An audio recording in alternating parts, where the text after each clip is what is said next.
Aloha to all from Pat and Hello. Rita in Hawaii. We are presenting to you at this time a summary of the sermon series entitled Prepare the Way, which was taken from Isaiah chapter 40 verses 1 to 31. Mga kablad, mga kaibigan, nais kong maintindihan natin kung paano ko pinagsama-sama para magkaroon ng correlation ang bawat sermon that I presented to you in Ilokano. We are doing this presentation for the benefit of our Tagalog and Bisaya speaking friends sa Mamaklay bloodline Yeah. at mga personal friends and relatives namin who missed the weekly sermons of Pat because they were all done in Ilokano. Kumusta kayong lahat dyan? Mga kablad, saan man kayo naroroon sa oras na ito? Yeah, so magsimula tayo sa Comfort God's People. So yan po ang una na sermon that we delivered in the first Sunday of June. And I would describe the teaching of this sermon as rescued for a purpose. Tandaan po niyo yung phrase na yan. And then we'll show you what I mean with this as Nita reads the verses. Isaiah chapter 40 verse 1. Comfort, yes, comfort my people, says your Lord God. Verses 2. Speak comfort to Jerusalem and cry out to her that her warfare is ended, that her iniquity is pardoned, for he has received from the Lord's hand double for all her sins. Verse 3. The voice of one crying in the wilderness, prepare the way of the Lord, make straight in the desert a highway for our God. Oh, yan. Medyo napaabante naman tayo. Verse 1, verse 2, and then verse 3. Yun ang last na binasa ni Nita. And so, I would like to explain paano ba, how did I arrive at yung phrase na sinabi ko na summary na rescued for a purpose. Basahin natin itong verse 2. And then, tingnan natin yung mga colored na highlight there. So, ang sinasabi ni Isaiah na iniutos ng Panginoon ay speak comfort to Jerusalem. And then, ang una na magandang balita dyan is that her warfare is ended. Pakibasa mo ngayon may kulay nita sa PowerPoint. Okay?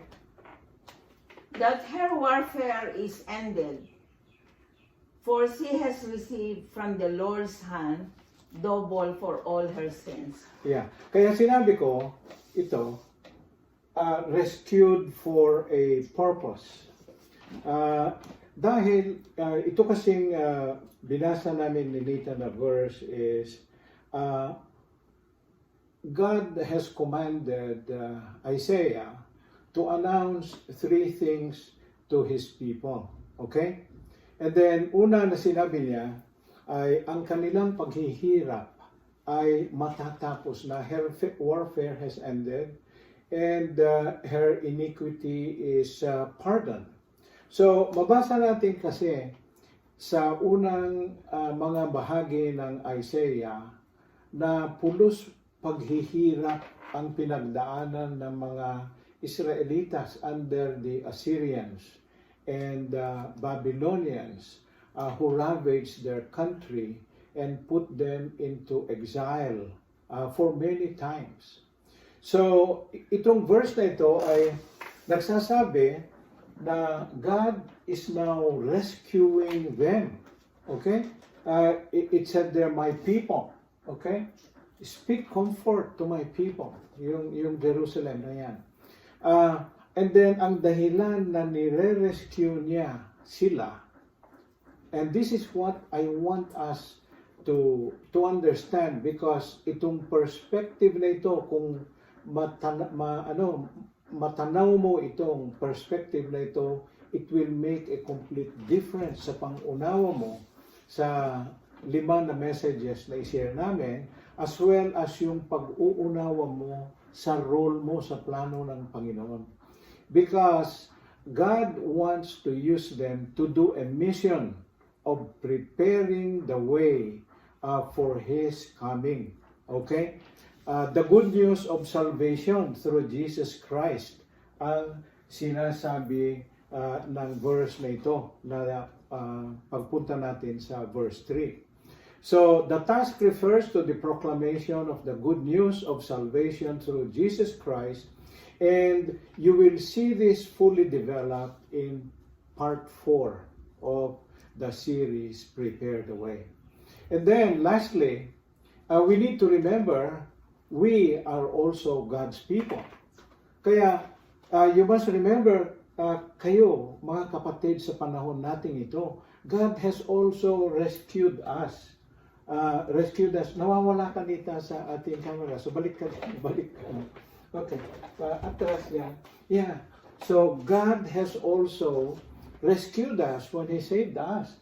And it is for this purpose of being used to partake in the Great Commission. So, ito po ang tema ng series na Prepare the Way, that connects all and unfolds the 4 succeeding parts. So, makita mo na yung 5 na sermon, konektado yan eh.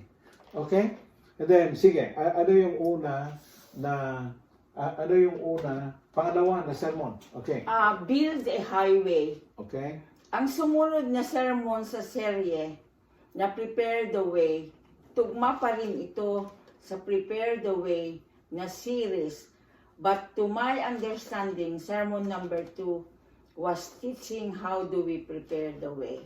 Okay, sige, tignan natin. Ano yung verse 3? Verse 3, the voice of one crying in the wilderness, Yeah. prepare the way of the Lord, make straight in the desert a highway for our God.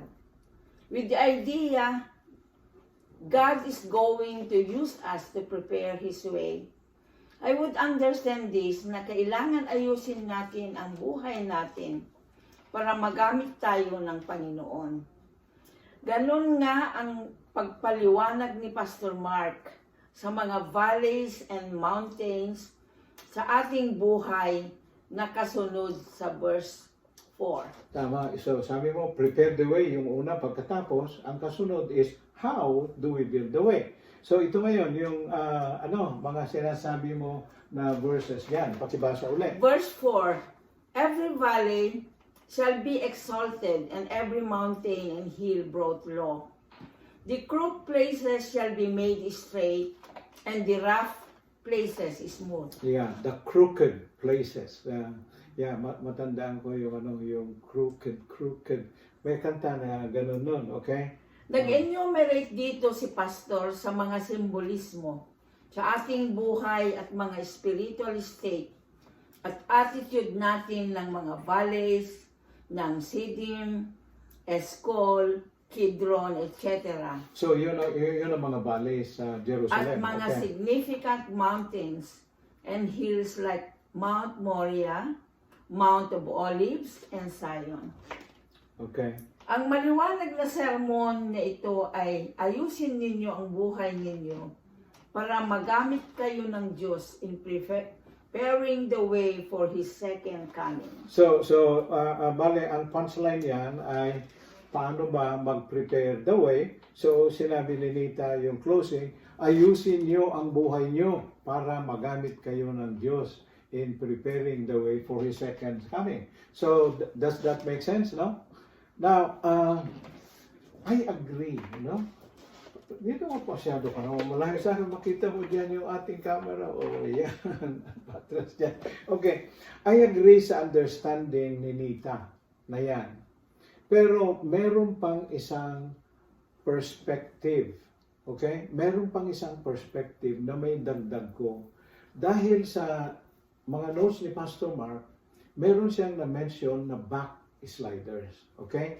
And so, this is made clear in the amplified version of this verse. Tignan natin, okay? So, pakibasa ulit Nita. Okay? Isaiah chapter 57, verse 14. And the word of one shall go forth. Cast up. Prepare the way. Okay. Take up the stumbling block out of the way of the spiritual return of my people. So, yun ang sinasabi ko. So, alisin mo yung mga stumbling blocks sa daan na pagbabalik, spiritual return of my people.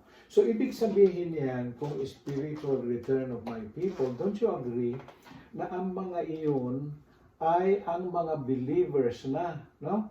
Na nag-backslide probably, or yung mga nanghinang loob, lumamig, okay? So, or kung hindi, meron yung mga iba na they have totally turned their back in their faith. So, yan ang ibig sabihin ng return, okay? Spiritual return. So, ito ay konektado sa Isaiah chapter 40 verse 4 na bahagi ng sermon na ito, na yung mga valleys and mountains nag-mention ng mga crooked and rough places.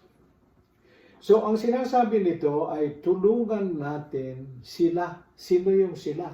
Yung mga umalis, yung mga nag-backslide, yung mga lumamig, yung mga tumalikod sa kanilang faith, para maalis sa kanilang buhay ang mga potholes, mga bato, kahoy at thorns, di ba? Remove the trees, remove the thorns. You remember yung sermon diyan sa English, ano? So ibig sabihin, mga kapatid, fellow members ng JRM, ibig sabihin, reaching out and ministering to those we have not seen coming to church, or yung hindi na natin nakikita o nakaka-connect by text sa Facebook. So, ano kaya? Sabi niya, why don't we include them sa ating mga prayers at sila'y ating kukumustahin? So, di ba, may mga tinatanong ko na hindi na nag-attend? Oh, yeah. Okay. And then, ang kasunod nito, punta tayo dyan sa ikatlong sermon. Ito yung Revelation, Isaiah, chapter 40, verses 5 and 8. So, actually, alam mo, ito ang pinaka-exciting sa akin. Ito ang pinaka-exciting na aking dineliver na sermon in this series. Of course, chapter 1, I would say is the most exciting. At this moment, sunod yung Revelation 3. Bakit? Okay. Kasi, kung sa earlier sermons, nakita mo, i-summarize natin, nagturo ng restored for a purpose, di ba? Yung comfort, God's people, ang pagtuturo is, we are restored for a purpose, okay? And then, yung kasunod na build the highway, ang aking insight na nilagay dyan is how do we prepare the way? Okay? So itong pangatlo na revelation, ang tingin ko naman dito ay yun. Know this to stay focused in preparing the way. So ibig sabihin, wag nating pabayaan na ma-off focus tayo. So, what do we need to know to stay focused para hindi tayo mamasyal sa kung ano-anong mga distractions sa buhay na ito? So, ang beauty ng sermon na ito ay may mga kasamang practical na suggestions na dapat nating gawin. And so, let me show you the 3-point teaching of this sermon as Nita reads the verses. Okay? Ano yan? Revelation about God's glory. So, bale, 3 revelation ang ginawa. Ang una ay revelation of God's glory. Okay, ano matutunan? Isaiah chapter 40, verse 5. The glory of the Lord shall be revealed, and all flesh shall see it together, for the mouth of the Lord has spoken. So, ibig sabihin nito ay ito yung panahon na excited marating ng mga Christians. Alam mo ba yan? Na the glory of the Lord shall be revealed, and all flesh shall see it together. Di ba excited tayo yan? Dahil sa ito yung pinag-aaralan natin na rapture. Okay, so ito yung panahon na babalik si Lord, okay? So sa Christian, exciting yan. Pero anong reaksyon naman ng mga unbeliever? Maging katatakutan ng mga wala pa kay Ginoong Jesus ni. Okay, nga naman, ito ang ingon. Okay? Behold, He is coming with clouds, and every eye will see Him. Okay. Even they who pierce Him, and all the tribes of the earth will mourn because of Him. Even so, Amen. Can you imagine? Okay? Yung mga Jews, they did not believe in Jesus Christ.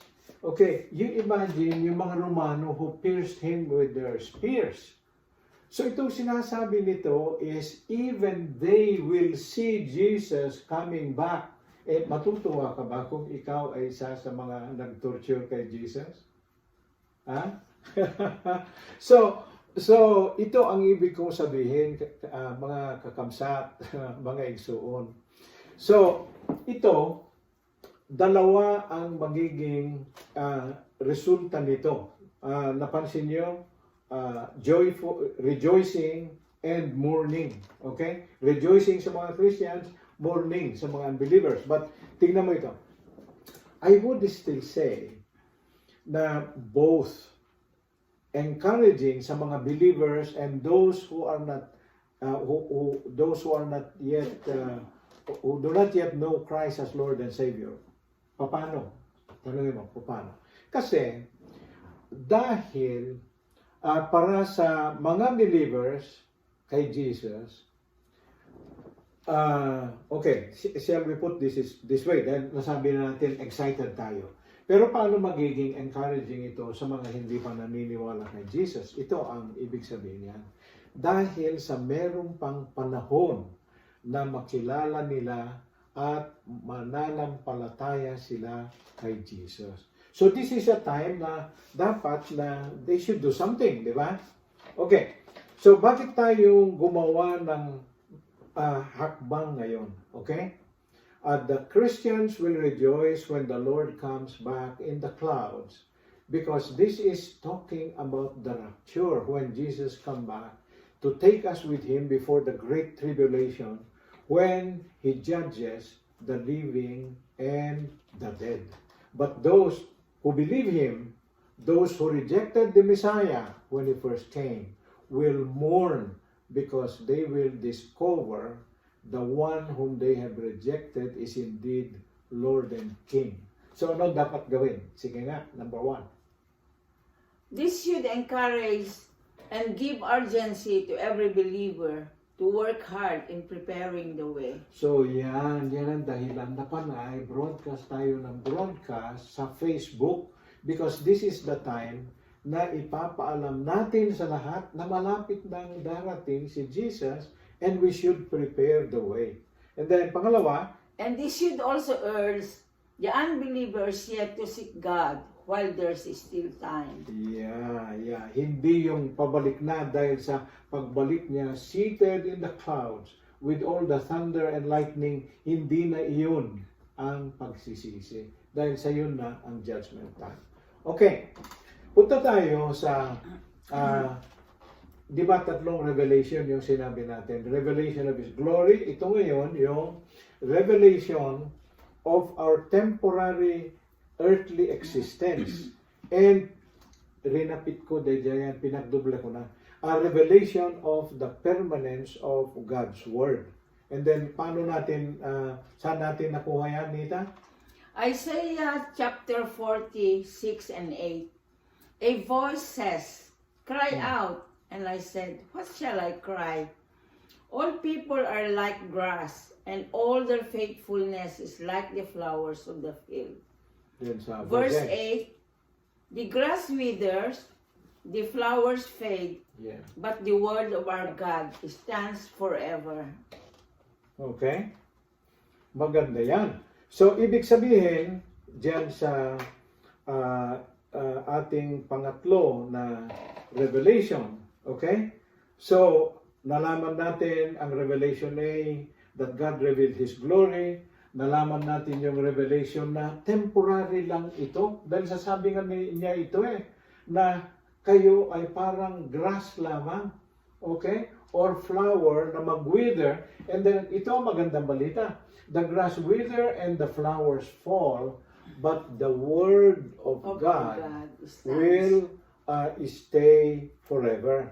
So makita mo ngayon dito na ang focus natin, okay, should be hindi tayo ma-distract sa mga earthly na mga bagay-bagay. And then, dapat we seek first the kingdom of God. Okay? Di ba yung sinasabi? We seek first the kingdom of God. Yan ang focus. And our focus on preparing the way because everything else will pass away. Hindi ko na lang nailagay dyan sa PowerPoint. Heaven and earth will pass away, but my words will never pass away. Yun ay galing po sa Matthew 24, verse 35. Ikaw naman, Nita, ngayon. At dito nag-end yung challenge ng sermon. Itong sermon number 3. Okay. What shall we do now that we have known all this? Okay. Be ready for the second coming of Jesus. So pagkatapos na iprinisinta natin ito, na ito ang dapat, itong makita nyo, so pastor always comes up with an ending na, what now? So ito ngayon po ang kasagutan, yung punchline po ng sermon number 3. Ito, there are 7 things we need to do to prepare ourselves. Okay? And then, we'll do it alternately. Sinita ang una. We need to be saved. John chapter 5:24. Okay, ako naman yung pangalawa. Submit to God's will sa James chapter 4 verse 7. Serve Him. John 11:26. Okay? And then share the word. 1 Timothy chapter 4 verse 2. Shine. Matthew 5:16. And then be strong. Ephesians 6:10. Be steadfast. 1 Corinthians 15:58. At doon po nagwawakas ang part 1 ng aming summary.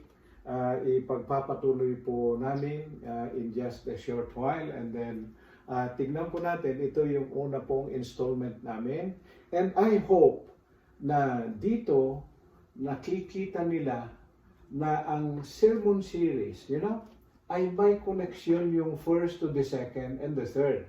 And at this point, nakalahati na tayo, sobra. Nakita natin kung paano nag-progress yung sermon series na Prepare the Way. So, thank you very much for listening. Hello. Yeah. Okay, and we'll see you later.